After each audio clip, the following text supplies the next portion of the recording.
Terima kasih banyak teman-teman semua.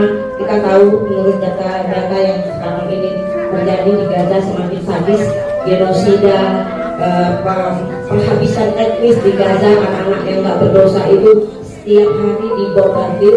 Bahkan ada seorang dokter yang sedang bertugas di Gaza, tiba-tiba datang mayat-mayat dan ke-9 anaknya meninggal semua, masih kecil-kecil. Dan tidak hanya itu, banyak sekali kita saksikan penderitaan saudara kita di Gaza. Bahkan untuk makan saja susah, mereka berebutan nasi, sebutir nasi itu mereka berebutan. Kemudian juga untuk kegiatan-kegiatan sekolah semua sudah tidak bisa. Kelaparan, kehausan, kedinginan, rumah mereka luluh lantak. Mereka hidup di Gaza itu seperti penjara terbesar di muka bumi ini. Mereka nggak bisa keluar. Dan untuk itu saya ingin kabarkan kepada teman-teman yang kurban, tolong tidak minta secepatnya bukti foto pembagian di Gaza, karena perlu proses berbulan-bulan untuk bisa menembus Gaza, nggak sebentar. Karena penjagaannya luar biasa, belum lagi resiko dibombardir ya Bu ya sama Israel laknatullah.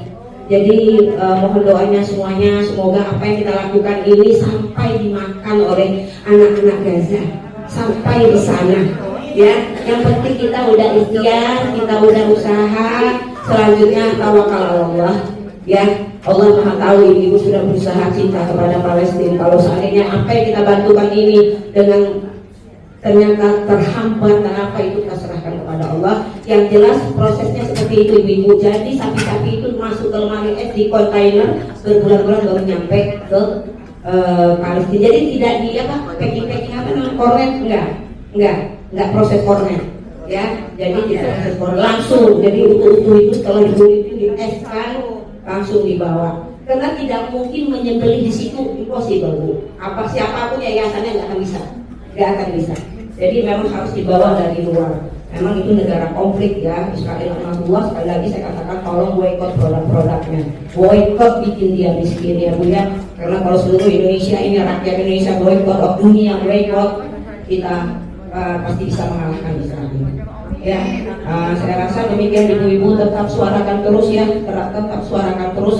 Karena kalau kita diam, kita bukan adalah bagian orang-orang yang beriman. Karena orang beriman itu bersaudara ya Bu, walaupun di Gaza, di mana-mana, kalau tersakiti, kalau dia dizolimi, kita nggak boleh diam, kita harus bersuara. Suara kita dengan apa? Dengan speak up terus di medsos, speak up terus di mana-mana, pakai atribut Palestina.